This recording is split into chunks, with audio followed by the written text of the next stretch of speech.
Jadot ta i klub stelklat no tortoise. Jadot ta ilu klub stelklat no tortoise. Oh, sorry, you're no tortoise. I got carried away. Let's talk human.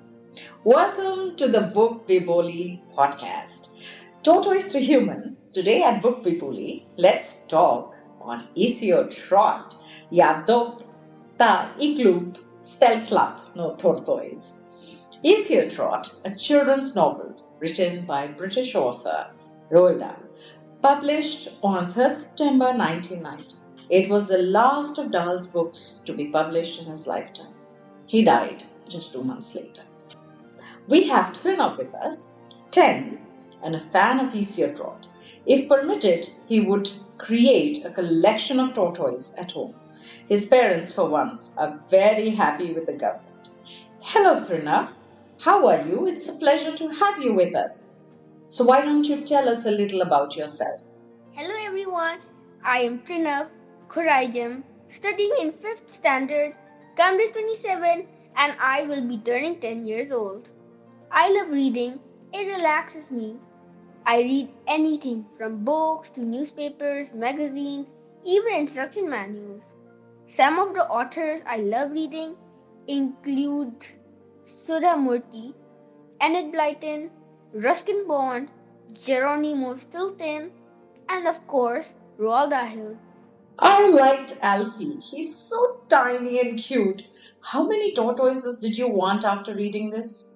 Well, I am not that fond of tortoises, so the thought of getting one as a pet didn't really strike me, but yeah, Alfie was indeed tiny and cute. Well, there are just 3 characters in the book. So, of the 3, did you have any favorites? Of the 3 characters, my favorite characters would be Mr. Hoppy. He is this shy and simple person who has lots of plants in his balcony, and I also do like plants. I have lots of plants on my balcony as well as my terrace. Mr. Hoppy's scheme to grow Alfie was really ingenious. I felt so. What do you think? I feel he was a very hardworking person who dedicated himself to making his scheme successful. Now, Trinav, tell me, did you approve of his scheme? Yeah, Mrs. Harpy's scheme to grow Alfie was quite ingenious. I would have never thought of it. It did really trick Mrs. Silver into thinking that Alfie was actually growing. Well, the main secret of the scheme was that if you make a tiny change, it wouldn't be noticed. But if the change keeps happening over a long period of time, then the change will be noticed.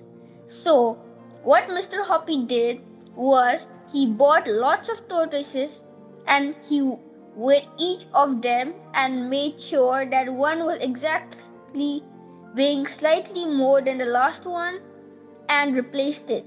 Now, the idea was to make Mrs. Silver believe that Alfie was growing, and Mrs. Silver actually believed it. Overall, it was a good scheme, and maybe if it was practical, I would have used it myself. Say, Trinav, tell me the favorite part of the book. The first thing I read was the author's note in the book. I learned why importing tortoises to England was made illegal, and I feel it was a very good decision. It was truly unkind. The manner, condition in which the tortoises were being transported. After reading the story, I feel it is very heartwarming. Mr. Hoppy was doing everything he could to make Mrs. Silver happy. This made me happy too. Alfie was happy, Mr. Hoppy was happy, Mrs. Silver was happy, or shall we say Hoppy was happy by the end of it. I guess that's perfect. What do you say? I love reading the book. It is funny and interesting, And definitely one of my favorites, Roald Dahl books. The story is not so long, which makes it a good short read. Also, I love the illustrations done in the book by Quentin Blake. So, friends, if you haven't read this book, then I would recommend you to read it and see for yourself how interesting it is. Thank you so much, Trinav. That is exactly what Bookbibuli as a platform is all about. Majorly, we understand that our parents have limitations and it might not be possible for them to read children's books, in which case, Bookbibuli becomes really important. What do you think about that? Bookbibuli is a children's book reviewing platform, as I have heard. The idea of making podcast series is a great one. Bookbibuli's book reviews helps parents choose the right book for children. I agree that parents usually do not have enough time to sit down and review books for children since they have other work to do. I have never come across such a good book reviewing podcast series, and even the name has history to it, as I have found out. Overall, I would say that Bookbibuli is one of the first, or should I say first, and the best book reviewing platform. Thank you so much for having me in this podcast. Wow, that sounds lovely. Thank you very much, Trinav, for coming over on our podcast, and it has been a pleasure being with you.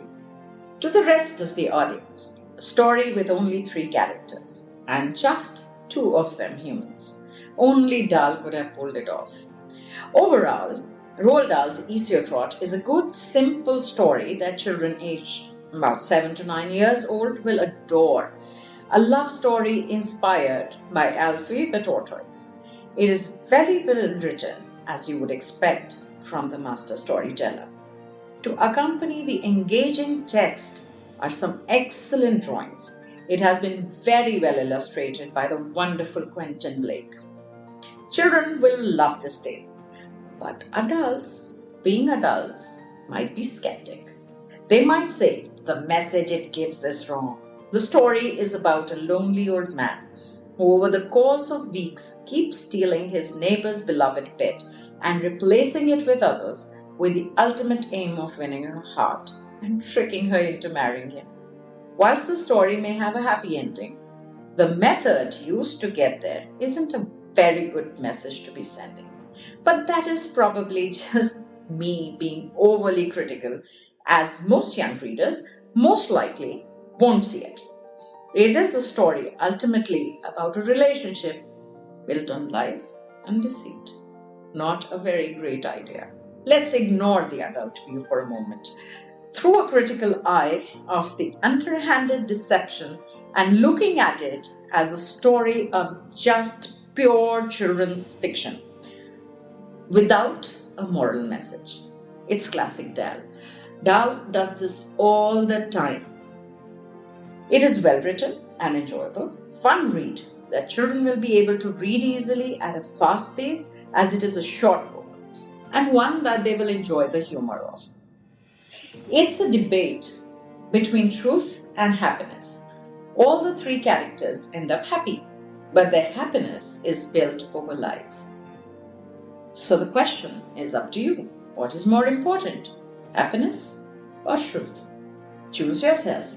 In the meanwhile, we shall see